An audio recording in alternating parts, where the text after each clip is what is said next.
Right, ladies and gentlemen, Norway Chess, round 3. Huge, huge games and some absolutely shocking results. We've had massive games in the first 2 rounds, and it continues into round 3.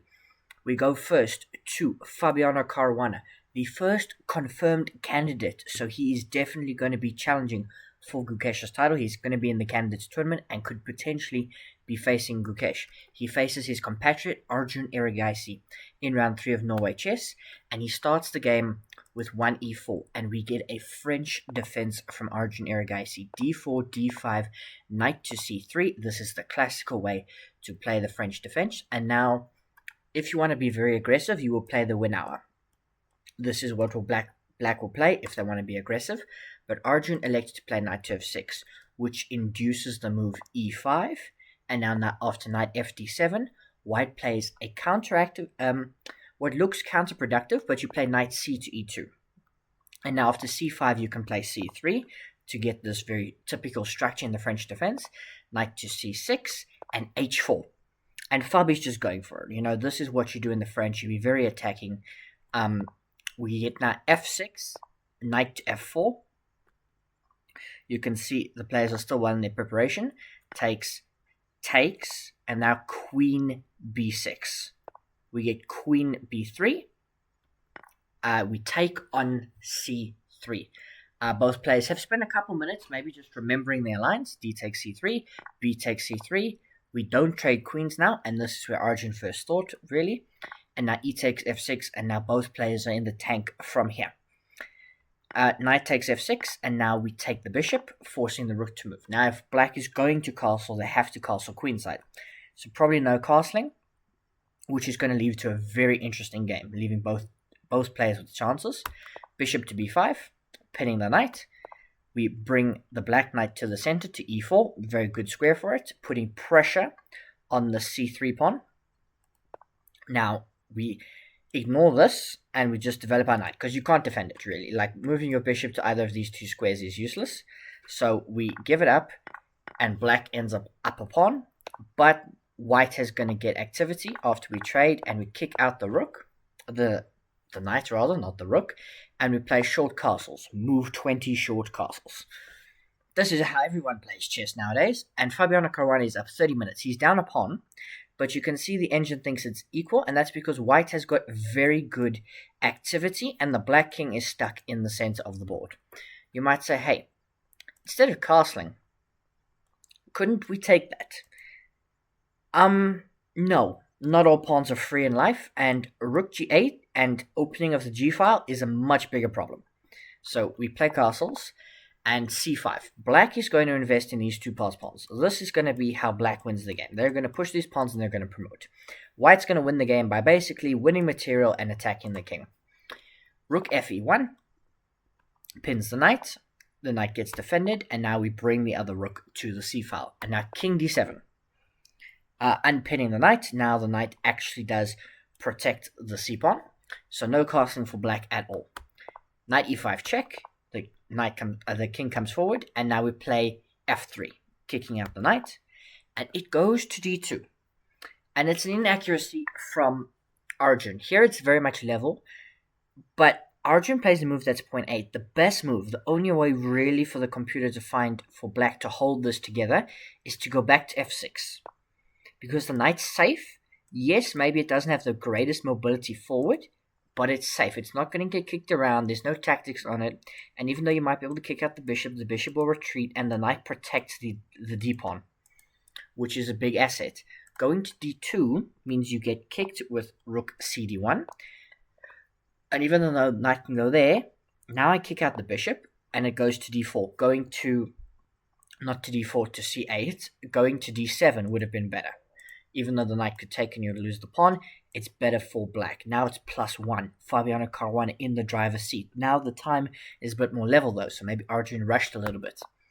We give a check. Nice, the pawn can't take because you would lose your king, which you should be allowed to do in chess. That's a stupid rule. Anyway, king c6. Now bishop takes g7. And now here, what did we say earlier? You should play rook g8, because you are going to have problems on the white king. You need to have play on the white king at all times in case you need to bail out into a draw. Instead of that, here Arjun inexplicably plays d takes c4. He captures the free knight and gives up his rook. He brings his knight back, but he's just down like a rook for a piece. And he wants to push the pawn, but the pawn doesn't get through. We trade off the rooks like this. So white took the rook on there, but black removes the defender. And Arjun probably thought, my pawn is queening. But, rook d8, you can get to c2, but the bishop covers. And you might say, but hang on now, this pawn just promotes, doesn't it? Like, white plays here, this pawn just promotes, doesn't it? Don't you go queen? No, because bishop takes, knight takes. And how do you stop these pawns? I'm going to get a passed pawn. This bishop is useless, it's blocked in by its own king. And the knight can't get back in time. So it's completely winning for white. So that's why black plays c4. White brings the bishop back anyway. And Fabiano Caruana just goes on to completely convert this game. We do get queen. And we get here and check. And Arjun Erigaisi just resigns because he's going to lose the bishop. There's going to be a queen. And this pawn is just fractionally too slow. 2 pieces are hanging. This pawn is promoting. Too many problems. Arjun Erigaisi resigns. Now. Oh, not that game just yet. Wei Yi, Magnus Carlsen. Their classical game. A reminder, if the classical game is drawn in Norway Chess, then they play Armageddon. D4 from Magnus Carlsen. And he goes for his cheat code. He plays the Catalan system. Magnus Carlsen in the Catalan is OP. One day I will make a video of that famous Catalan game he played against Jan Nepomniachtchi, that 100 or something move endgame that just shows Magnus Carlsen at his peak. Excuse me. But here we just get a complete Catalan, and these players just play a whole bunch of theory. We move the A-pawn, and Wei Yi plays this interesting system where he gives the pawn back, but in exchange he's been playing this like crawl variation with his bishop. So now the Catalan bishop doesn't really have this pressure anymore. It's going to be neutralized in exchange for giving up the center. Now Magnus has 2 central pawns and can play e4 if he can set it up in time. But Wei Yi is going to be able to trade off the Catalan bishop. So we move out the dark red bishop, we kick out the queen, and we kick out the queen again. Now, it might look like they repeat moves. Magnus Carlsen does not repeat moves. He just goes back to c1, and we play e3, and we develop our queen out this way so that we can trade off the bishop, and then the knight's not under pressure just at the moment, and we can play knight to c3. Yes, the players have started thinking, but at the moment they haven't done anything really spectacular. We trade the bishop for the knight, and now we drop our knight out to a3 because it's going to be looking to come forward to one of these squares. And if it can be defended, it's also defending this pawn. So we jump our knight to the center, but that does mean that the Catalan bishop has got traded off. So what are we left with? We're left with a knight each and the heavy pieces. Probably very drawish, but we know Magnus Carlsen can squeeze water from stone. Rook fd8. Queen b1. Rook ac8. Rook d1. c5. Queen b6, takes, and now rook d5. Not the best move according to the engine. It much prefers something like rook c2, infiltrating on the second rank, pigs on the second, getting somewhere here, and then you'd have to play something like either rook to f1 or knight to g4, something like that.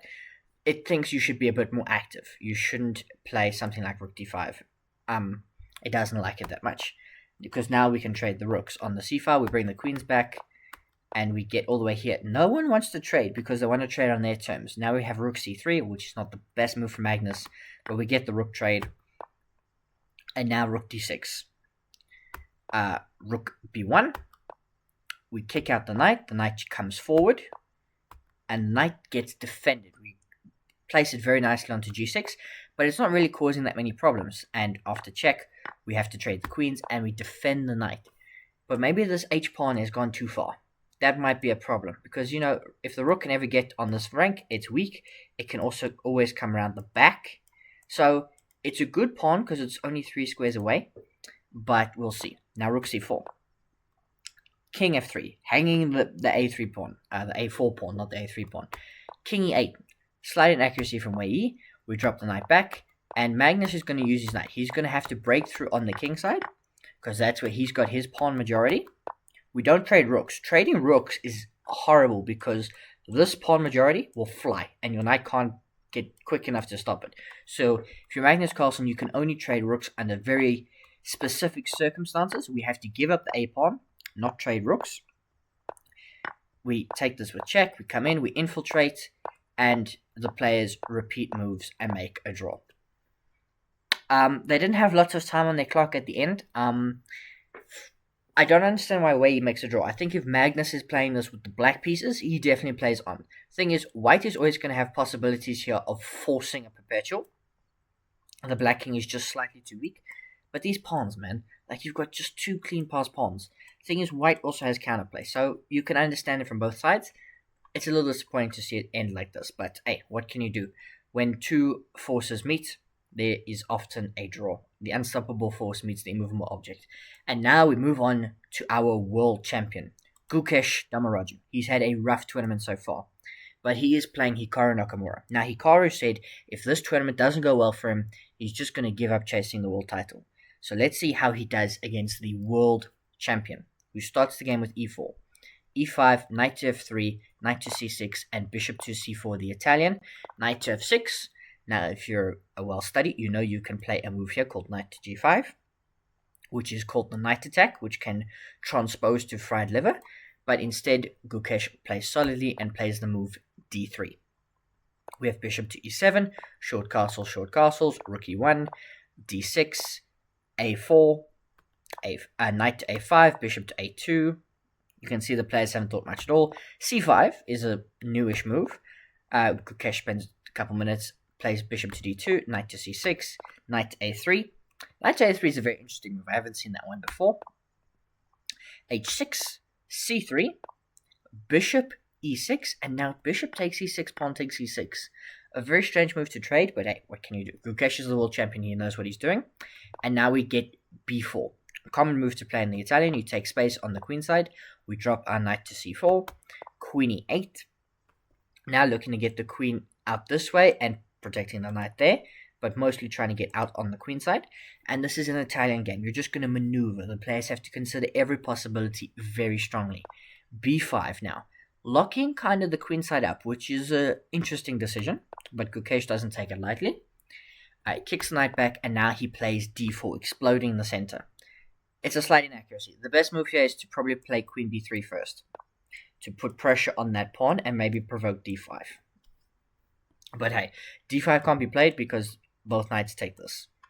So d4, according to the engine, might be a bit rushed. We get takes, and now bishop out this way. We don't take back just yet, but we give up this pawn, takes, and a fork. So we didn't sacrifice the piece. We get the fork. This is the center fork trick. So we get this position. Again, Gukesh doesn't take this immediately because there are other pressing matters in the position. Queen g5, looking to create counterplay, and he takes back with the knight because he's got better ideas of what he wants to do. And now queen e2, and now we double the rooks on the d file. And, you know, the engineers thinks this is a dead draw, but black has this weakness, which they're desperately defending with this knight. These pawns cancel out as long as white defends them correctly. Remember, this knight is putting pressure on there. The key will be, can black defend this adequately? And even if white wins it, it might still be a draw, because the majority will be on the king side. So if you trade the right pieces, it's probably a draw.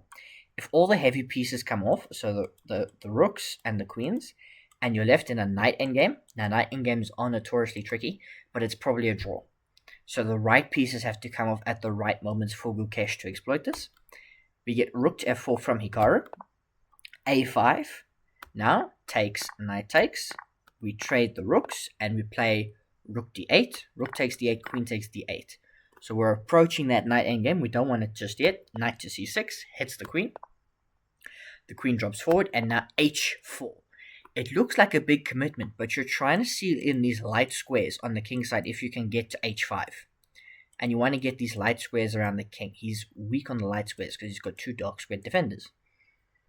So we get queen d6, which is a huge blunder from Hikaru. Hikaru in this position has got one move and one move only to hold the game together, and that is the astonishing knight to a4. I would love to explain that to you. I can't. I can only imagine the idea is to play knight to b6. That's what the engine is saying after something like queen c2. To play knight to b6 to blockade this pawn. And it thinks the knight is better placed on that square. It could always jump forward, and it thinks that is the best place for the knight. Instead, we get queen d6, which makes a bit of sense, I suppose. But it loses to one move only. That's knight takes a7. And now knight to d3. I suppose Hikaru was going for counterplay on the white king. There is no counterplay to be had. We've got knight to knight c6, king h8, moving away from potential forks and back rank infiltrations. Queen f3, king g8. Hikaru does not know what to do. He's just moving his king back and forth because you can't really move all his pieces. His pieces are all tied together, and this pawn is not too far away from queening.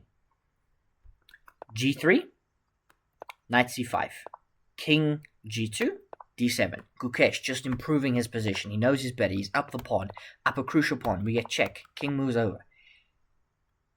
King h7, slight inaccuracy, and now queen d7. We are infiltrating. We're going for the black king. Knight d3, an inaccuracy, and now Gukesh has got mate in 29 on the board. And he finds the best move, knight to e7, queen d8, and now we take this pawn.